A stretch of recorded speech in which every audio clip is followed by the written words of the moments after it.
পঞ্চম শ্রেণীর ছাত্রছাত্রীরা, আগের ভিডিওতে আমরা স্থানীয় মানে বিস্তার করে যোগ করেছি। এবারেতে আমরা বিয়োগ করা শিখব। পঞ্চম শ্রেণীর আমার গণিত পৃষ্ঠা 8, স্থানীয় মানে বিস্তার করে বিয়োগ করার সমস্যার সমাধান। তাই তো, তাহলে আমরা শুরু করি। প্রথম যে আমাদের অঙ্কটা আছে সেটা কিন্তু করে দিয়েছে, আমাদের বইয়েতে করে দিয়েছে। আমরা 6 দাগের চ থেকে শুরু করব। প্রথমের অঙ্কটা আমরা শুরু করি। প্রথমে আছে 788 বিয়োগ 268। আমরা করব কি, ভালো করে মন দিয়ে শোনো। প্রথমে আমরা ডান দিকেতে, আমরা রাফেতে, এটা ফেয়ার নয়, ডান দিকেতে আমরা অঙ্কটা আগে কষে নেব। কষে নিয়ে দেখব যে আমাদের যে বিয়োগ ফলটা কত হয় 520, এই উত্তরটা আসে কি না। এবং একক, দশক, শতক আমরা এখানে ঠিক করে রেখেছি যে সেই হিসাবে আমরা ভেঙে ভেঙে লিখব যে 788 মানে হচ্ছে 7 শতক, 8 দশক, 8 একক। এবং ব্র্যাকেট দিতে হবে। অবশ্যই খেয়াল করবে যে এই দ্বিতীয় যে 268 এই সংখ্যাটাকে ভাঙা হচ্ছে, অবশ্যই ব্র্যাকেটের মধ্যে তোমরা লিখবে যোগ চিহ্ন দিয়ে। তাহলে আমরা লিখেছি 268কে আমরা ভেঙেছি 2 শতক, 6 দশক, 8 একক। এরপরের কাজ হচ্ছে কি না, আমরা দেখব শতক আর শতক এই দুটো বিয়োগ করব। 700 আর 200 আমরা একটা ঘরের মধ্যে রেখেছি। এবার 80 এবং 60 এই দশকের, এটা আমরা 80 এবং 60 একটা ঘরে রেখেছি এবং 8 বিয়োগ 8 এককটাকে আলাদা ঘরে রেখেছি। এবার আমরা শতক বিয়োগ করেছি স্বাভাবিক নিয়মে। এবার দশকের ঘর বিয়োগ করেছি, 20 হয়েছে এবং 8 বিয়োগ 8 শূন্য হয়েছে। তাহলে আমরা দেখছি যে ভালো করে খেয়াল করবে যে শতকের ঘরে কিন্তু শুধুমাত্র শতক থাকবে, অর্থাৎ 5 শতক আছে।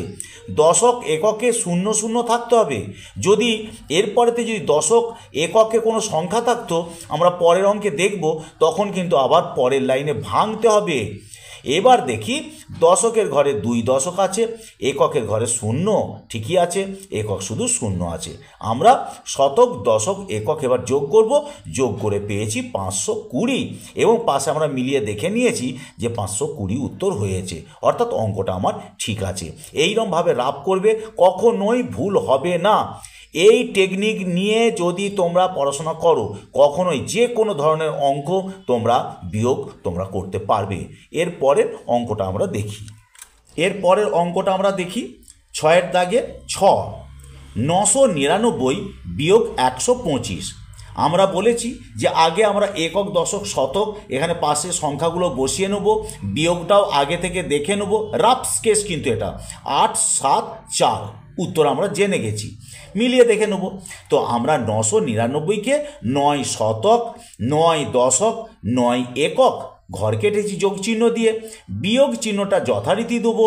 আবার বলে রাখছি 125 এই যে শেষের সংখ্যাটা আছে, এটা অবশ্যই এটা ব্র্যাকেটের ভেতরে যোগ চিহ্ন দিয়ে লিখতে হবে। আমরা 125কে ভেঙে লিখেছি 100, তারপরে লিখেছি যে প্লাস 2 দশক, তারপরেতে 5 একক। এবার আমরা দেখি একটা জিনিস, ভালো করে খেয়াল করো, এই জায়গাটা ভালো করে শিখতে হবে। এই জন্যই বিয়োগ করা অনেকে পারে না এই বিস্তারিতভাবে। এখানে দেখো আমাদের যে অঙ্কটা আছে, এখানে কত সহজে এই যে 900 থেকে তাহলে 100 বিয়োগ করতে পারি। তাহলে পরপর শতকের ঘরেতে বসাই। এই দেখো দশকের ঘরে 9 দশক, 2 দশক, তাহলে 90 বিয়োগ 20 বসালাম যোগ চিহ্ন দিয়ে। 9 বিয়োগ 5, আবার 9 বিয়োগ 5, তাহলে যথারীতি আমরা বিয়োগটা করতে পারবো। শতকের ঘরে তাহলে বিয়োগ করে পেয়েছি 800, দশকের ঘরে 90 এবং 20 বিয়োগ করে পেয়েছি 70 এবং 9 থেকে 5 একক আমরা বিয়োগ করে পেয়েছি 4। এখানে দেখো 800 হয়েছে শতকের ঘরে, দশক একক কিছু নেই। 70 হয়েছে দশকের ঘরেতে, 7 দশক একক কিছু নেই এবং 4 একক। আমরা স্বচ্ছন্দে 807 দশক 4 একক অর্থাৎ 874 আমরা যোগফল বসিয়ে দিতে পারি, পাশের সাথে মিলে গেছে। এরপরে আমরা দেখব ঝ, হাত তোলা ঝ যেটাকে আমরা বলি, সেই অঙ্কটা আমরা দেখব। দেখা যাক। এখানেতে যেটা দেখতে পাচ্ছি যে এখানেতে অঙ্কটা দেওয়া আছে 657 বিয়োগ 482। এখানেতে অঙ্কটা যেটা বলার বিষয় ভালো করে দেখো, ভুল হওয়ার সম্ভাবনা শতকরা প্রায় 90 ভাগ। সেটা কেন সেটা দেখে নাও। সেটা 657 আমরা ভেঙেছি 6 শতক, 5 দশক, 7 একক। এরপরেতে আমরা যথারীতি ব্র্যাকেটের ভেতরে লিখেছি 400 যোগ 80 যোগ 2 ব্র্যাকেট ক্লোজ করেছি। এবার খেয়াল করো তো, দশকের ঘরে দেখো লেখা আছে 50 থেকে বিয়োগ করতে হবে 80। এটা হবে না, এই 50 থেকে 80 বিয়োগ করা যাবে না বলে তাই 600 এটাকে 500 যোগ 100 লিখতে হয়েছে। এই 100টা আমাদের এই 50-এর সাথে যোগ করে হয়ে যাবে 150। তখন দশকের ঘরটা বড় হয়ে যাবে এবং 80 এবার বিয়োগ করতে অসুবিধা হবে না। এই দশকের ঘরটার জন্যই আমাদের যত সমস্যা হয় ভালোটি করে তোমাদের দেখে নিতে হবে।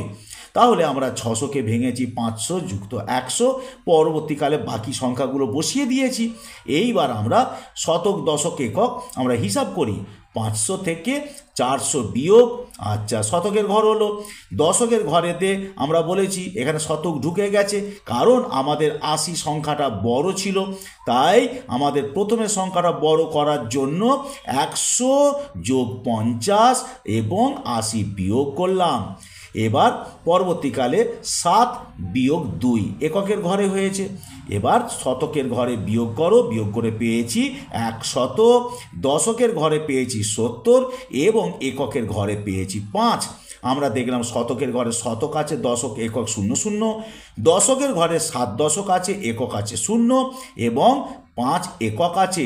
স্বচ্ছন্দে আমরা এবার যোগ করতে পারি 1 শতক 7 দশক 5 একক মানে 175। পাশে উত্তর সাথে মিলে গেল, অবশ্যই আমাদের উত্তর ঠিক হয়েছে। এই জন্য বলছি ভালো করে ভিডিওটা একটু বড় হতে পারে, কারণ বোঝানোর জন্য একটু বড় হলো, অবশ্যই তোমরা ভালোভাবে দেখে নেবে। এরপরে আমি ভিডিওতে দিয়ে দিচ্ছি তোমাদের গুণ করা।